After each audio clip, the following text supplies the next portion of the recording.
সূরা আল মুমতাহানা। বিসমিল্লাহির রহমানির রহিম। রহমান রহিম আল্লাহ তাআলার নামে। হে ঈমানদার ব্যক্তিরা, তোমরা কখনো আমার ও তোমাদের দুশমনদের নিজেদের বন্ধু হিসেবে গ্রহণ করো না। এটা কেমন কথা? তোমরা তাদের প্রতি বন্ধুত্ব দেখাচ্ছ, অথচ তোমাদের কাছে যে সত্য দ্বীন এসেছে তারা তা অস্বীকার করছে। তারা আল্লাহর রসূল এবং তোমাদের জন্মভূমি থেকে বের করে দিচ্ছে শুধু এ কারণে তোমরা তোমাদের মালিক আল্লাহর উপর ঈমান এনেছ। যদি তোমরা সত্যিই আমার পথে জিহাদ ও আমার সন্তুষ্টি অর্জনের লক্ষ্যে ঘরবাড়ি থেকে বেরিয়ে থাকো, তাহলে কিভাবে তোমরা চুপে চুপে তাদের সাথে আবার বন্ধুত্ব পাতাতে পারো? তোমরা যে কাজ গোপনে করো আর যে কাজ প্রকাশ্যে করো, আমি তা সম্যক অবগত আছি। তোমাদের মধ্যে যদি কেউ দুশমনদের সাথে গোপনে বন্ধুত্ব গড়ার এ কাজটি করে, তাহলে বুঝতে হবে সে দ্বীনের সরল পথ থেকে বিচ্যুত হয়ে গেছে। অথচ এরা যদি তোমাদের কাবু করতে পারে, তাহলে এরা তোমাদের শত্রুতে পরিণত হবে। শুধু তাই নয়, এরা নিজেদের হাত ও কথা দিয়ে তোমাদের অনিষ্ট সাধন করবে।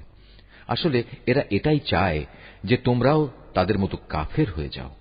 কিয়ামতের দিন তোমাদের আত্মীয় স্বজন ও সন্তান সন্ততি তোমাদের কোনোই উপকারে আসবে না। সেদিন আল্লাহ তাআলা তোমাদের মাঝে বিচার ফয়সালা করে দেবেন। তোমরা যা করো আল্লাহ তাআলা তার সব কিছুই দেখেন। তোমাদের জন্য ইব্রাহিম ও তার অনুসারীদের ঘটনার মাঝে রয়েছে অনুকরণযোগ্য আদর্শ। যখন তারা তাদের জাতিকে বলেছিল, তোমাদের সাথে এবং তোমরা যাদের আল্লাহর বদলে উপাসনা করো তাদের সাথে আমাদের কোনোই সম্পর্ক নেই। আমরা তোমাদের এসব দেবতাদের অস্বীকার করি। আমাদের ও তোমাদের মাঝে এখন থেকে চিরদিনের জন্য এক শত্রুতা ও বিদ্বেষ শুরু হয়ে গেল, যতদিন তোমরা আল্লাহ তাআলাকে মাবুদ বলে স্বীকার না করবে। কিন্তু এ ব্যাপারে ইব্রাহিমের পিতার উদ্দেশ্যে বলা এই কথাটি ব্যতিক্রম। যখন সে বলেছিল, আমি তোমার জন্য আল্লাহর দরবারে অবশ্যই ক্ষমা প্রার্থনা করব।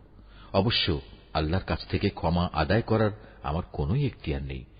ইব্রাহিম ও তার অনুসারীরা বলল, হে আমাদের মালিক, আমরা তো কেবল তোমার উপর ভরসা করেছি এবং আমরা তোমার দিকেই ফিরে এসেছি এবং আমাদের তো তোমার দিকেই ফিরে যেতে হবে। হে আমাদের মালিক, তুমি আমাদের জীবনকে কাফেরদের নিপীড়নের নিশানা বানিও না। হে আমাদের মালিক, তুমি আমাদের গুনাহখাতা মাফ করে দাও। অবশ্যই তুমি পরাক্রমশালী ও পরম কুশলী। তাদের জীবন চরিত্রের মাঝে অবশ্যই তোমাদের জন্য এবং সেসব লোকের জন্য অনুকরণযোগ্য আদর্শ রয়েছে যে ব্যক্তি আল্লাহ তাআলা এবং শেষ বিচারের দিনে কিছু পাবার আশা করে। আর যদি কেউ আল্লাহ তাআলা থেকে মুখ ফিরিয়ে নেয়, সে যেন জেনে রাখে আল্লাহ তাআলা কারো মুখাপেক্ষী নন এবং তিনি সকল প্রশংসার মালিক। এটা অসম্ভব কিছু নয়। আল্লাহ তাআলা তোমাদের এবং যাদের সাথে আজ তোমাদের শত্রুতা সৃষ্টি হয়েছে তাদের মাঝে কখনো বন্ধুত্ব সৃষ্টি করে দেবেন। আল্লাহ তাআলা তো সবই করতে পারেন। আল্লাহ তাআলা ক্ষমাশীল ও পরম দয়ালু। যারা দ্বীনের ব্যাপারে তোমাদের বিরুদ্ধে যুদ্ধ করেনি এবং কখনো তোমাদের নিজেদের বাড়িঘর থেকেও বের করে দেয়নি, তাদের প্রতি দয়া দেখাতে ও তাদের সাথে ন্যায় আচরণ করতে আল্লাহ তাআলা কখনো নিষেধ করেন না। অবশ্যই আল্লাহ তাআলা ন্যায়পরায়ণদের ভালোবাসেন। আল্লাহ তাআলা কেবল তাদের সাথেই বন্ধুত্ব করতে নিষেধ করেন যারা দ্বীনের ব্যাপারে তোমাদের সাথে যুদ্ধ করেছে এবং একই কারণে তোমাদের ভিটে মাটি থেকে উচ্ছেদ করে দিয়েছে এবং তোমাদের উচ্ছেদ করার ব্যাপারে একে অন্যকে সাহায্য সহযোগিতা করেছে। এরপরেও যারা তাদের সাথে বন্ধুত্ব করবে তারা অবশ্যই জালেম। হে ঈমানদার ব্যক্তিরা, যখন কোন ঈমানদার নারী হিজরত করে তোমাদের কাছে আসে, তখন তোমরা তাদের ঈমানের ব্যাপারটা ভালো করে পরখ করে নিও, যদিও তাদের ঈমানের বিষয়টা আল্লাহ তাআলাই ভালো জানেন।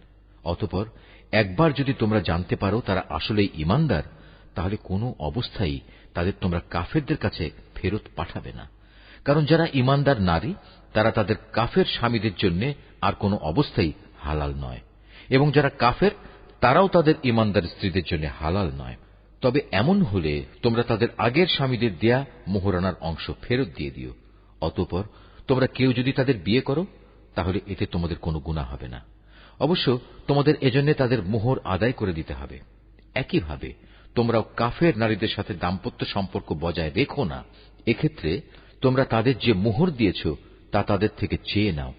একই নিয়মে যারা কাফের স্বামী তারা তাদের মুসলমান স্ত্রীদের যে মোহর দিয়েছে তাও ফেরত চেয়ে নেবে।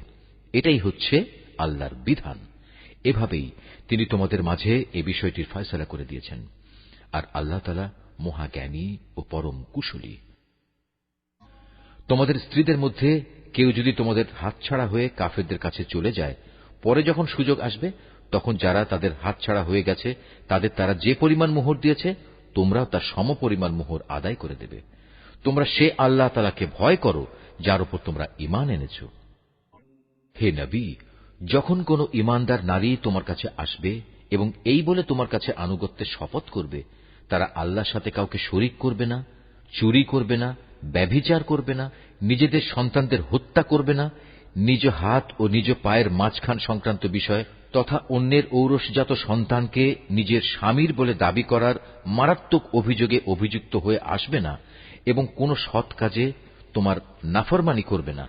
তাহলে তুমি তাদের আনুগত্য গ্রহণ করো এবং তাদের আগের কার্যকলাপের জন্য আল্লাহর কাছে ক্ষমা প্রার্থনা করো। আল্লাহ তাআলা অবশ্যই ক্ষমাশীল ও পরম দয়ালু। হে ঈমানদার ব্যক্তিরা, আল্লাহ তাআলা যে জাতির উপর গজব দিয়েছেন তাদের সাথে বন্ধুত্ব করো না। তারা তো শেষ বিচারের দিন সম্পর্কে সেভাবেই নিরাশ হয়ে পড়েছে যেমনি ভাবে কাফেররা তাদের কবরের সাথীদের ব্যাপারে হতাশ হয়ে গেছে।